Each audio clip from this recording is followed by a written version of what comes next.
get on board. Just while we're waiting for everyone, there is a questions section in your control panel that if you've got a question, just drop it in there and we'll answer those as they come in. And if you want to tweet a question at us, you can do that as well. Just probably tweet it at myself, at Jimboot. And you can just use the hashtag Rankers on Twitter. And we'll just wait a couple of more minutes for a few more people to come in. That slurping you can hear in the background is Courtney. Sorry. That's all right. He's thumping on the desk too. Yeah, but any questions, just throw them in that panel and we'll make sure we get to them.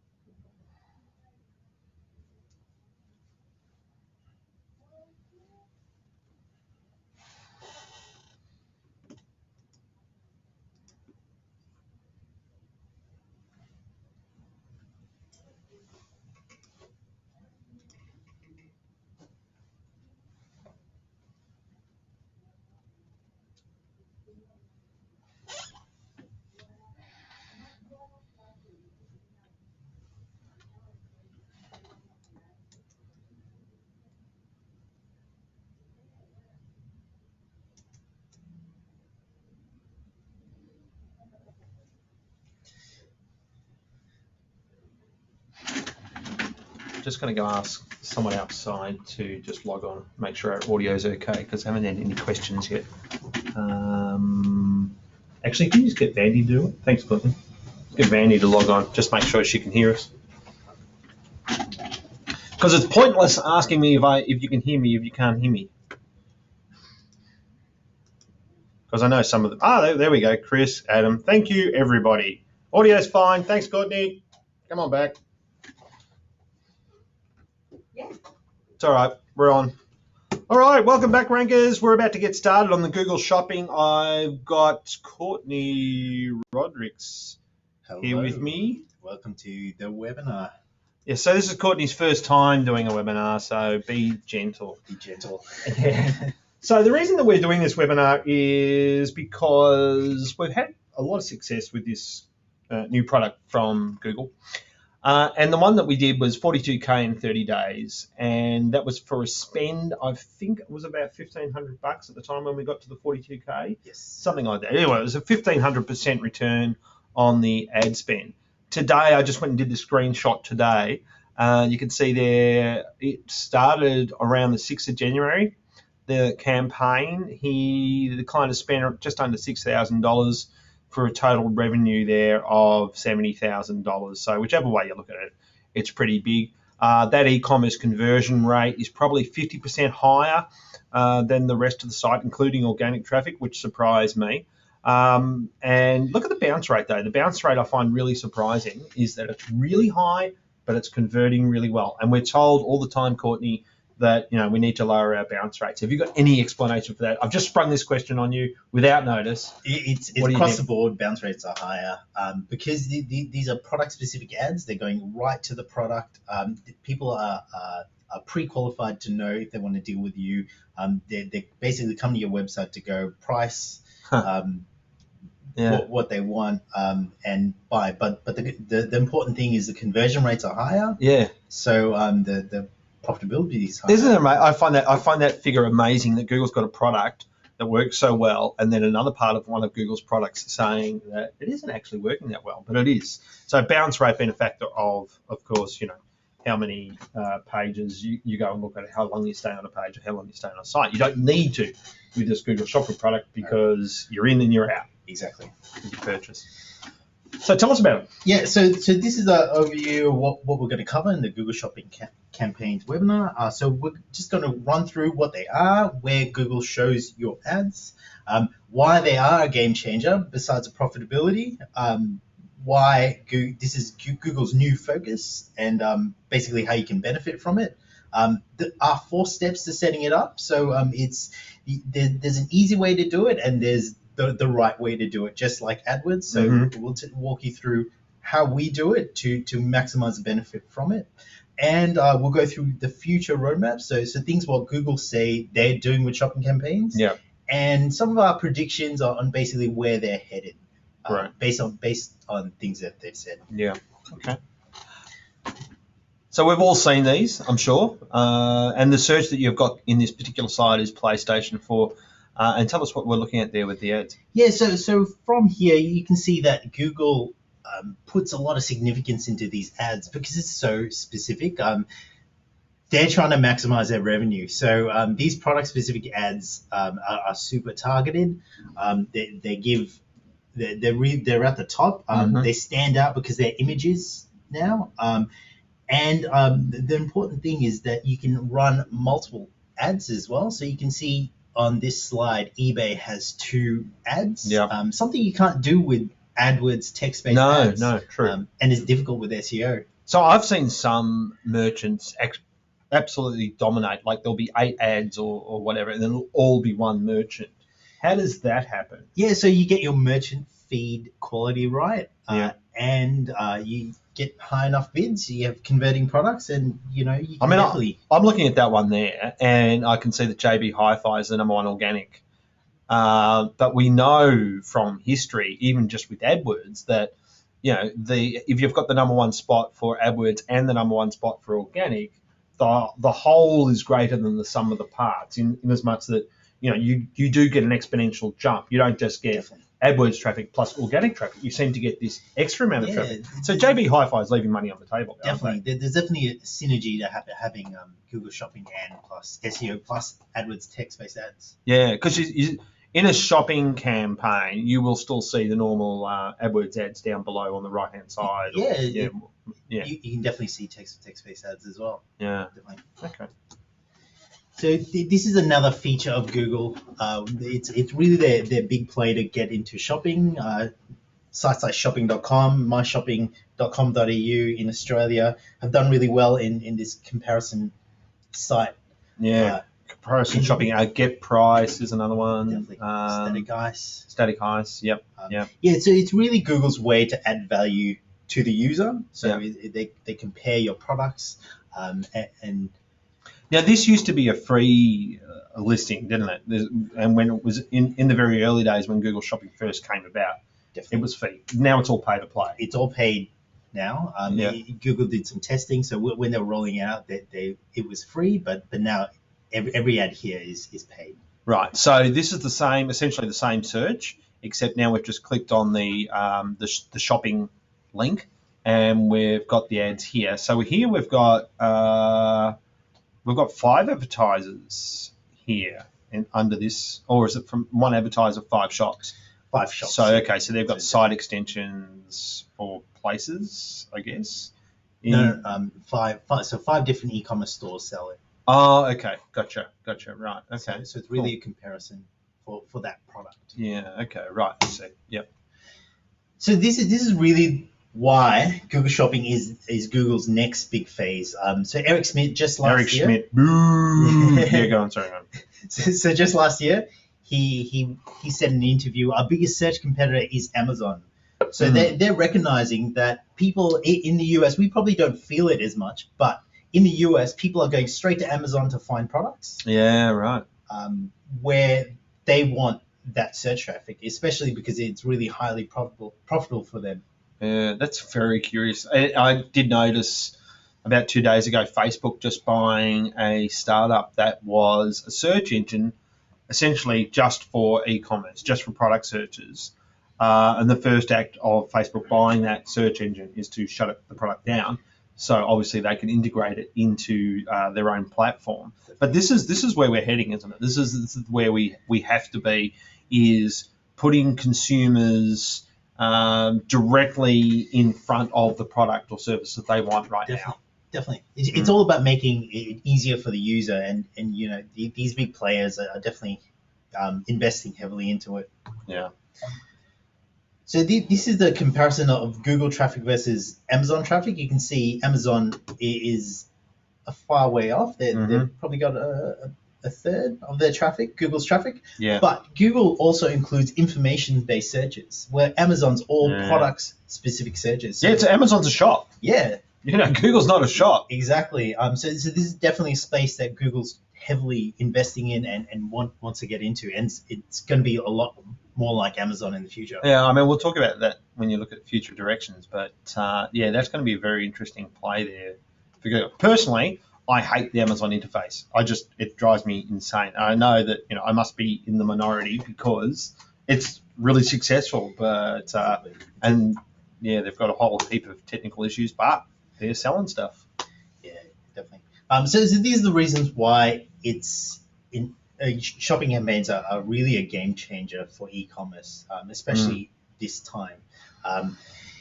It's still new. So Google Shopping campaigns launched last year in its current iteration. It was called Product Listing Ads before that. It's changed significantly since then. And, what's better about it? Because product listing ads, I mean, I'll talk to people about Google Shopping, and they say, yeah, that's been there forever, hasn't it? We used to do that. I mean, we used to do product listing ad campaigns for clients. What would you say is the main difference? It's generally more data. So Google gives, we provide merchant feed. They get more data into it. It's better targeting. And it's easier to set up. So it's Google's really pushed it to add value to the user. Right. And so that's why they renamed it, and it's their new big push. Did product listing ads, because it's been a while since I set one of those up, did that used to have a merchant feed? Is that how that used to work? Or there was a feed, it's just the data was a little bit different, a little bit more scratchy. Yeah. Compared. Definitely. So we're getting there's a lot more feeds, I think, a lot more fields in the data that Google wants now. Yeah. So that's everything from color, pattern that they have a field for. It's optional. Manufacturer product numbers, so they can do the comparison stuff. Yeah, right.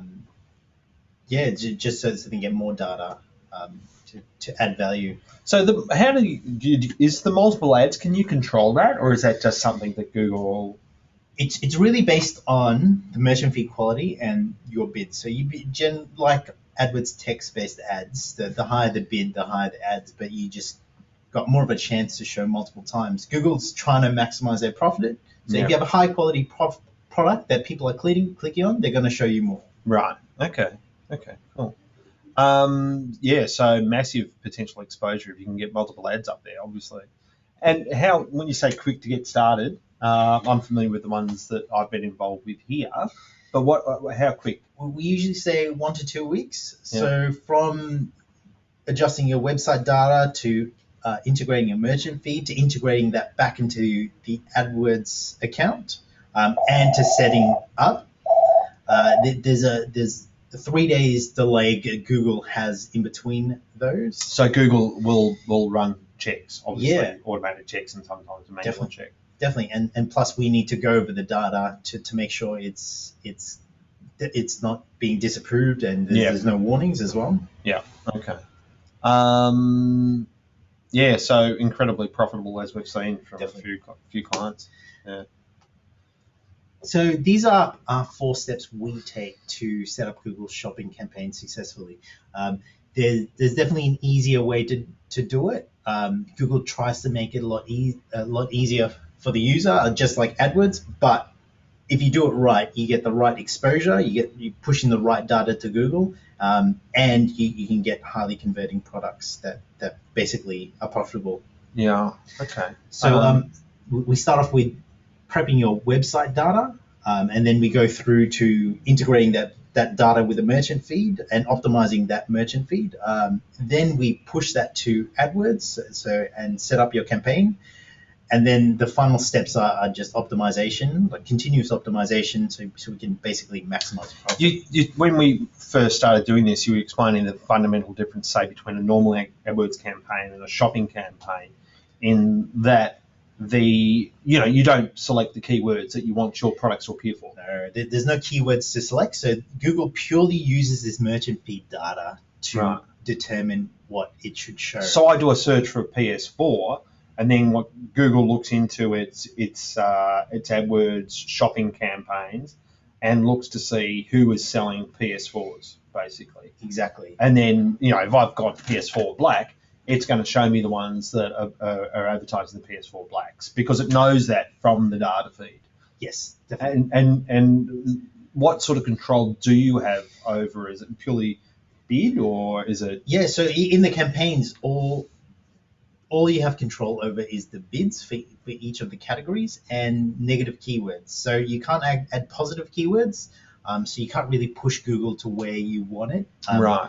Which means you've got to get that data integrity. Data needs to be really high top-notch. quality. Yeah. Okay. What are the sorts of things that you talk about with the ongoing optimization?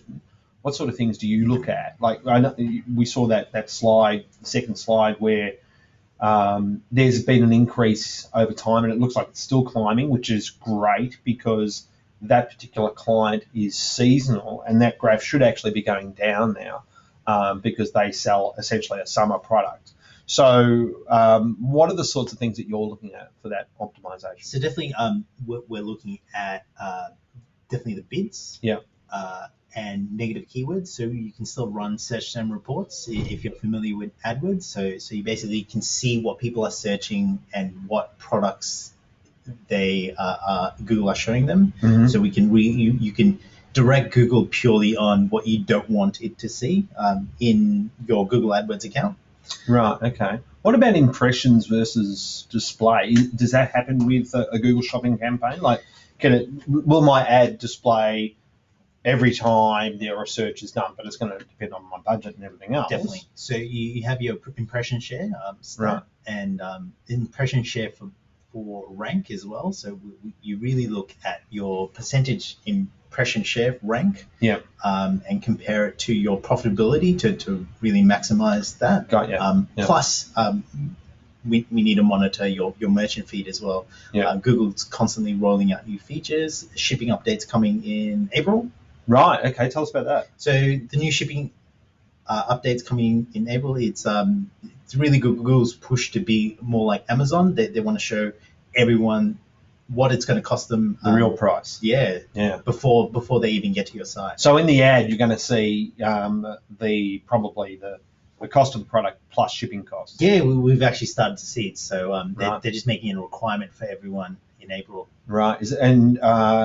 I was talking to a client yesterday about his Google Shopping feed, and some of the problems that the feed had. It had a deadline saying you need to have this fixed by April 10. Was that tied in, or was that just arbitrary? No. So that was a shipping. Yeah. Shipping thing. Yeah. So that's coming in April. So. What are the ways that sometimes you see those 8 blocks of 8 ads, and sometimes you see blocks of like 4 ads. Is there any rhyme or reason to that you've seen so far, or is it? I would say it's Google's way to just change it up. Yeah. And so people don't get used to filtering out ads. Yeah. So it's really Google wants to maximize how many ads are getting clicked, and so they. And it's like Google's. At any one time is 10% of its users are testing. They're testing with, so it could be something like that as well. So this is our first step of getting your shopping campaigns up. We prep your data. So product ID, something unique to your website that you define for each product. Generally, everyone has one already, or you can generate it randomly. It's something that once set up, you can't change. So make sure. Could that be a SKU, product ID? Definitely. Unique to the business. Yeah. Okay. All right. So, and your titles. We're trying to get really good data into your merchant feed. So it's if you consider it as good user experience, is good Google Shopping. And, right. So what is the title? Is that the title of the actual product? Like, is that PlayStation 4 Black? Is that a title? Or? Yes. So it's the title of the products. We generally want to include the brand, the variant, and try to include the product code as well. Right. Just to maximize your click-through rates and make it easier for Google to find what product to show. So I shouldn't be calling it Sony gaming console. No, definitely not. Right. Okay. Cool. We want to have it to be similar to SEO. Yeah. So if you think of the SEO algorithms, Yeah. which Google's used to using, they use similar algorithms for shopping for this as well. So we want to push that data into these campaigns. Right. Okay. So whatever you think the top search phrase is for that product, probably should be in the title somewhere. Yeah, exactly. Okay. And what about the images? Is So- there any restrictions on size and all that sort of stuff?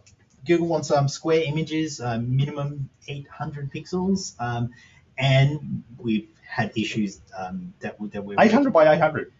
minimum. So Really? the higher quality, the better. Wow. Give Okay. Google the data it wants. Yeah, no, I'm not arguing. Have better data. It's really retina screens and Of course. Yeah. and future planning. Yep. Yeah. And avoiding overlap watermarks. They generally want generic images so they can show and compare with other sites. Yeah, and that's one of the ones that I've seen recently where it breached the terms of service in that the image had watermarks on it. So that's something to be very aware of. And I guess it makes sense too, because you don't want 8 images in ads up there which have got watermarks all over them, and the user's going to look at that and go, I don't know what's what because of all the confusing watermarks. So at the end of the day with this is, make sure you have great images that represent the product, and make it easy for the user to make a selection. And something different from eBay is they don't allow promotional text on those images as well. Kind of like click here. Exactly. It's really big on eBay. But they generally want really clean images. Yeah, it's interesting. So where do the descriptions fit in for the ads? Like in those ones we saw before, the PlayStation ad. Do the descriptions appear in the ad somewhere? Or? They can. So there's a little snippet. Yeah. So once you if you, for that Google Shopping comparison, they show a snippet of the the long description. list. Yep, gotcha. But it's really that data's for Google to determine where they're going to show you up. Right. Okay. Gotcha. And I'm just going to quickly check Twitter because I think we just and see what questions we're missing out on. Audio is good. It's hard to hear. Courtney, speak up, Courtney. Okay. Jim, did you press record? You are a comedian, Jules. Yes, I did. Some people are just hilarious. Okay, let me just see. Just quickly checking questions. If you've got any questions, just shoot them through right now. Setup of data does not allow changes once set. This is top left designs. Is this only in relation to the product ID or for all fields? This is product ID, isn't it? Mainly product ID. Yeah. So, and that's so Google has an idea of that changes, pricing changes to that product and all the rest of it belong to that product ID, exactly. I guess. Yeah. Because you're integrated with the website, if you change a title, you can definitely push an update. Right. To the merchant feed. And they want you to update things like availability and price, shipping costs. Yeah. So it's really relevant, and everything's the same once they hit your website. Right. I mean, you look at that list there of items that are actually in the merchant feed. So you've got a couple of optional ones there. What are the Google categories? Are they just verticals or so like fashion or? They have a couple thousand taxonomies of defining what products are. We're not really finding it's significant at the moment. The only businesses we have is who sell alcohol, right? That require it to be in an alcohol-based. But category. we've had a couple of clients who they've said we can't show your ad because it's got alcohol in it. Exactly. So Google wants us to class those in a Google category as alcohol, okay. So they can basically not show it to. Right. So if you're selling, say, for instance, a gift voucher that is for alcohol or whatever it might be, or if it's a product that contains alcohol, like some sort of I guess, gift basket or something like that, Definitely. you actually have to have it in that category. Definitely. Otherwise, it will generally be disapproved. Because Google wants to, as much as possible, not show those ads to minors. Yes. Basically. Yes, basically.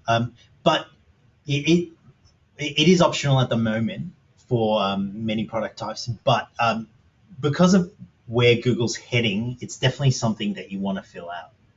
Yeah, okay. Just All right. you want to give Google as much data as it needs. So the more data More data. here is Exactly. going to give you more chance of appearing Exactly. and getting more clicks. They're constantly testing, so they're going to constantly be adding more variables into this. So we just want to get more data into Google. So once you've got, so this is setting up the merchant feed, right? So where else would have retailers used the merchant feed for? They used it for the product listing ads, the old product listing ads. Yes. Is that the only place Google has the merchant feed for, or do they use it for anything else? It's mainly for this. Yeah.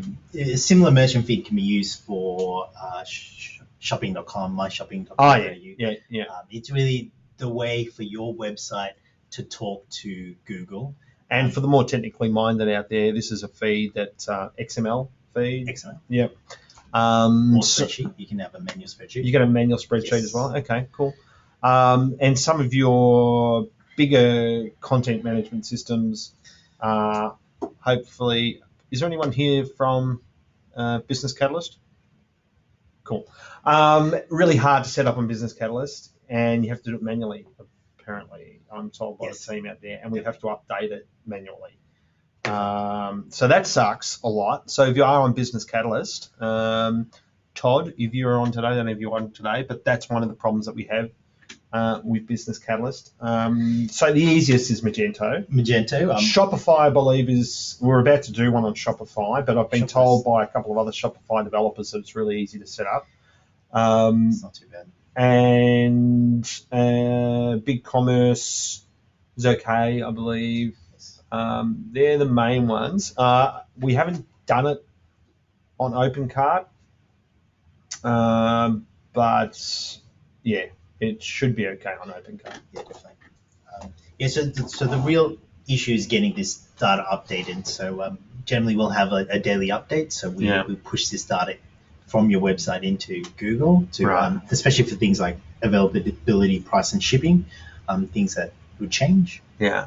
So where does that update happen? Does that happen actually in the merchant feed, or do you just mean the update of the feed from the website? So we have to have the website feed updated, and then the merchant feed to pull that feed regularly. Okay. Yep. Yes, because if we don't update the feed, it'll expire in 30 days. Right. Okay.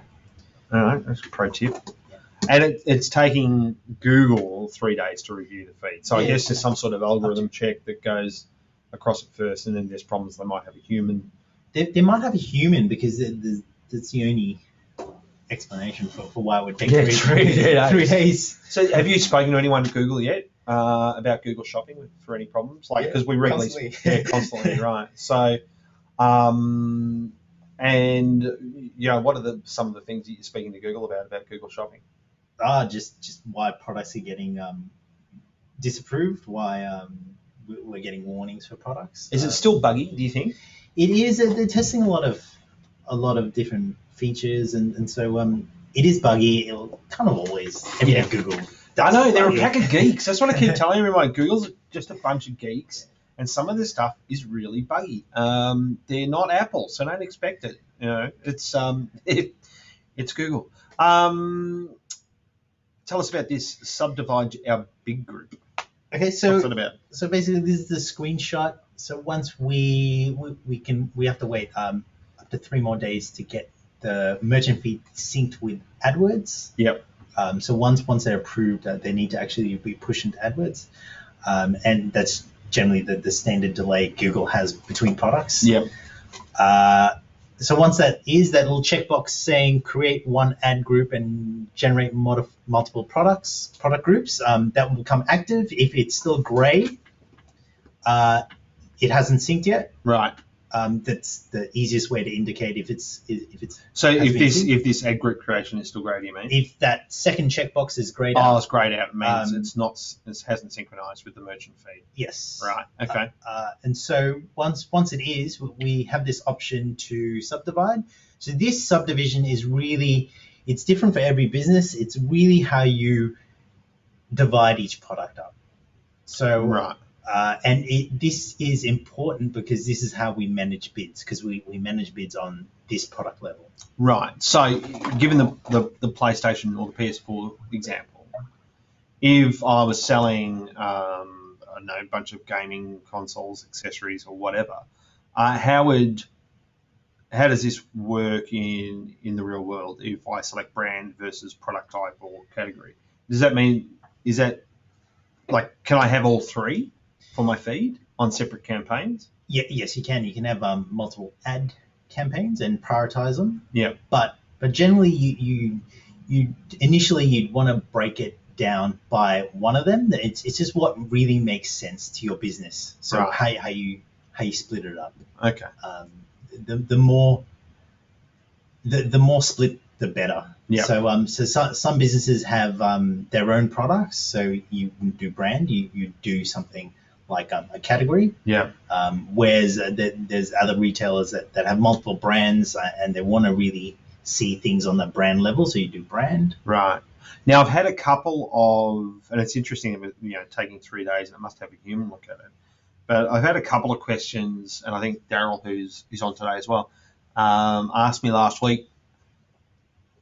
I'm gonna try it, even though I'm not actually selling physical product. I'm a services guy, and I have actually seen some Google Shopping ads where you go to the site, and there's not actually any product there. There's a shopping cart, but they're doing it for their service-based businesses. I mean, Google's going to clobber that. Surely they're not going to allow that. That's going to mess up their feed. Yeah, it's still early. So as long as you're doing some sort of transaction on the website, Right. I can't see why they will prevent it. Right. Okay. So we've definitely discussed it as a potential strategy for a client to do shopping campaigns and push people to inquire with a form or have a phone call purely to get these great ads in front of people. Yeah. Get that priority listings. Yeah. What's your thinking on why they're working so well as opposed to why Google Shopping ads are working so much better than, say, traditional ads? Oh, because it's first of all, it's new. Yeah. And it's more targeted, so it's direct to the product level. And we're visual animals, aren't we? Exactly. We Google something, we see a picture of it, we're going to click on it. Definitely. Sorry, we'll just had another question come in via Twitter, and that is from Daryl. Yep. See. All right, Daryl, smarty. Okay, so I could have been rude, Daryl, but I wasn't. Optimization, how do we do it? And what are we doing? So ongoing optimization is really these 4 factors. So the bids, based on how we split those categories, we're managing the bids on the micro level. We're really looking at the search impression and your profitability and finding a really good balance to maximize profitability. Yeah, and all the same sorts of rules apply, say, for a standard AdWords campaign where you can say, I want to spread my budget out across the day, or I want to focus just on these geographic areas. All those sorts of things still apply, or? Yes. Right. So a standard campaign, you can do location-based targeting, you can do time-based targeting, so you can optimize on that level as well. Yeah. But these are the main issues, main optimization. And I guess for some businesses too, one of the most annoying things about, say, Google organic location-based stuff is that Google My Business is that, they might, for a given search, decide to display map listings of local businesses, whereas the category is an e-commerce category and the business should be able to be anywhere, and yet they sort of displaying organic listings at the top. So one of the ways, I guess, to is spend a few dollars on Google Shopping to get around that. Throw ads in front of people if you don't have your map listings or your places listings or your Google My Business listings, I should say, up to date. Can you give me an example of negative keywords like the PS4 cheat codes? I guess would be a Exactly. good negative keyword. Yeah. So we'll generally see the distribution of search terms. When we set up campaigns, we have a general shared list. Mhm. So when we're optimizing, we attach it to that shared negative list. Right, and that'll be things like how to. Just across the campaign, Yeah. like how to. Yeah. Some people don't like. Sometimes cheap doesn't work. Yeah. Got you. Yeah, just informational based searches generally are less profitable. Yeah. Okay. Look into the crystal ball, Courtney. Tell us what's happening. Where are we heading? So they're testing this one-click ordering at the moment, which is similar to Amazon. So they're trying to approach Amazon's integrated model. So One-click ordering. they- Former client of ours, Vino Mofo, uses that, and it's killer. Exactly. So is this how can Google test one-click ordering? So it's basically they don't leave. They are the shopping. So just like Amazon, Really? they don't actually go to your site. So they complete Wow. the purchase actually on Google Shopping. Does that have to use Google Wallet or anything like that? Or? Sure, maybe it's just been discussed that they have discussed it with other people. So that's Wow. the direction that they want to go. One-click really ordering interesting. within the Google ecosystem, which means it's going to be tied probably to your Google account at some level. Exactly. A trusted. Are you seeing here written about trusted stores, whether the quality score gets upped or anything like that, or they're more likely to get shown if you're a Google trusted store? Yeah, well, it's definitely in the algorithm. Yeah. What it does is it gives you a rating, and Right. you'll get the star rating in your ads. Right. So you definitely get a little bit more significance in Google. Your click-through rates will be higher, and Google wants to make more money. So Wow. I'm just seeing what they're doing now. That's insane. Okay. So, okay. Well, if they're up against Amazon, that makes a lot of sense. But I can see a lot of people absolutely loving it and a lot absolutely hating it. So, where else do you think it's going to? I mean, there's going to be probably app-based shopping things for beacon technology and all those sorts of things. And yeah, definitely. Well, it's definitely a future investment area. if I'm driving to work in the same way every day, I want to know Exactly. when a certain petrol station has, cheap petrol or 2-for-1 Mars bars or Definitely, something. which Yeah. I think one of our clients said that they swear that I've They're got doing one that client already. who swears that it happens to him. He swears he gets ads from things that he drives past every day. But he's just paranoid. Google's the king of data. They'll use as much data as they can physically get their hands on True. to show you ads, Yeah. targeted ads. Yeah. I probably should tell people a little bit about. We've got a bit of time up our sleeve. So it's taking us around 5 to 10 hours to set up, depending on the size of the database, the quality of the data from the client, and then how much sort of management time compared to, say, a standard AdWords campaign. Is it more? Is it less? It's less, but it's not consistent. So, Right. It would be apart from AdWords, it would be about 2.5 hours a month. 2.5 on hours average. a month. Yep. Okay. Just to make sure your merchant feed's up to scratch. Yep. And the ongoing optimization. Yeah, but we've got no major errors or anything like that.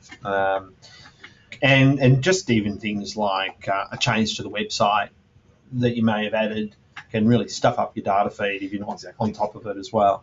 Yeah. Just quickly check for questions. Jules, did you press record? Oh, look at all these questions. Hang on a second. Let me go through these. I shall put on my glasses. It's from Colin. Hi, Colin. How can we make our images stand out? Can you put something next to the product like a matchbox to give size comparison? Oh. I would try it. Yeah. Yeah, so something like a matchbox could work. Because Colin sells pet-related products, right? So, if you've got a dog collar, well, there's different sized dogs. So, I mean, I suppose it's going to be size and all those sorts of things that come into it. Definitely. But yeah, I'd play with it until you get banned. Really? It's mainly promotional text that they don't like. Yeah. So Matchbox adds value to the user. Yeah. In that way. Yeah. Okay, let's have a look. Business Catalyst. Open cart. Sorry, Adam. Some people still use it. Any difficulties setting up on WooCommerce? I think we've even done a couple. We have, yeah. Yeah. WooCommerce is good as well. Really, yeah, standard. Yes. Okay, yeah. Thanks, Ben, for that question. What is the Twitter hashtag for the webinar? It's there at the bottom of the slide, Rankers. No one's using it though, so don't worry. So Jennifer has asked, did you say the integration is able to be done easily with Magento? Yes, relatively easy. And there's different plugins though, isn't there, for Magento for the feed? There's a couple of different plugins. The one we're using, we've actually gone through probably about 4 internally, and we've settled on one. Which is it? You can tell them. Yeah, that's all right. It's not trade called Mirrorsoft. It's by this company called Mirrorsoft. So they allow templates to be exported quite well. Okay.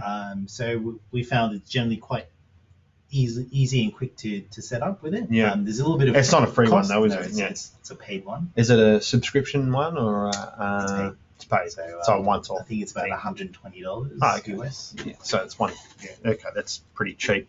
So there you go. Mirrorsoft for Magento, and that's the plugin we're using. Business Catalyst by Adobe seemed to be a less popular choice for a shopping cart and CMS. However, it's effective, yes, with merchant feed compared to the more popular choices out there. How effective is it with the merchant feed? It's not efficient at all, Jules. The feedback I've had from staff is that because we've got 12 developers sitting in the room next to me here, and they actually have to physically go in and update the feed. Yes. Yeah. If you have a new product or whatever. So, it sucks. It really sucks. Hopefully there's no one from Adobe. And the support, we've tried and it's not great either. Dog bark collar, we got... Yeah, so Colin's just saying that they got kicked for having promotional text on their images. I mean, Google hates all that stuff, right? They've always said, you can't have click here in your ad. You can't have best in your ad. You can't have free in your... can you have free? Yeah, you can have free. But you can't have best or anything that's subjective. Exactly. Yeah. Anything salesy, they don't like, even in the descriptions. Yeah, so they know that their users don't want to be sold to. They know that the users want to discover and buy. Exactly. So that's what you need to focus on. Let me just have a look for anything else there. I think that's about all the questions that we've got. Look, a big heads up also to everyone that just on the SEO front, in case you haven't caught up with this week's show, Google did announce yet another update, which we think will be coming out in the next week.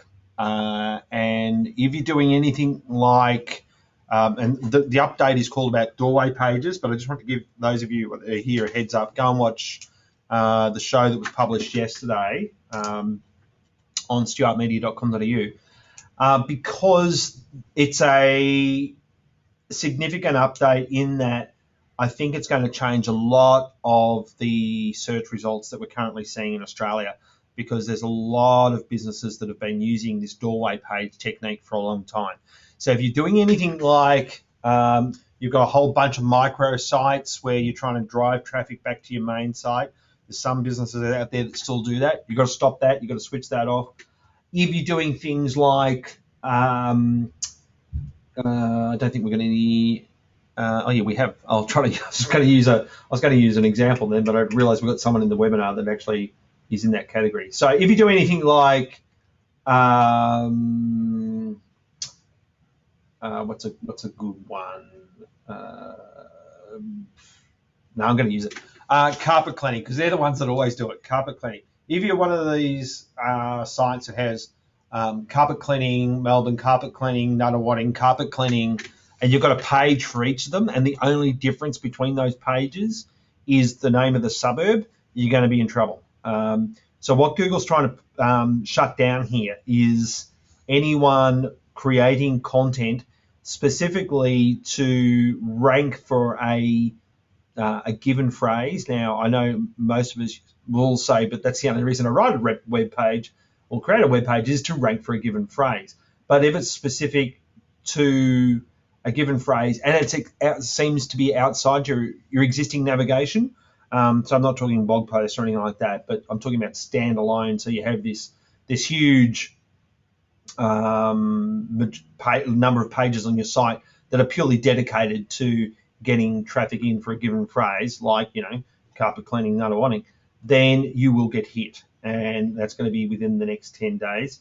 So just keep an eye on where your rankings are at the moment for your main phrases, and just keep watching over the next week or so. You might find that you actually go up in rankings, which is what happens to our clients when we see an update like this. But that is it for this webinar. Just stay tuned for the next one, which will be end of April. If you've got any questions or if you want a website audit, just shoot an email through to us, either jim@stuartmedia.com.au, Courtney@stuartmedia.com.au if you have any questions about the shopping campaigns. And we are doing the shopping campaigns as standalone. And I think we do have a special deal for people on the webinar. I don't know what that is, but I think it's a discount of some description, maybe a free Mars bar as well. And thanks very much for everyone attending. And don't forget to get your site mobile ready as well by the 21st of April, or you shall be crushed. I'll be on Switzer Sky Business for those of you in Australia tonight, talking about that update if you haven't heard about it. That's the Google mobile update that's due on the 21st of April. And that's on Sky Business tonight at around 7:30. Thanks very much, and we'll see you next time. Thank you.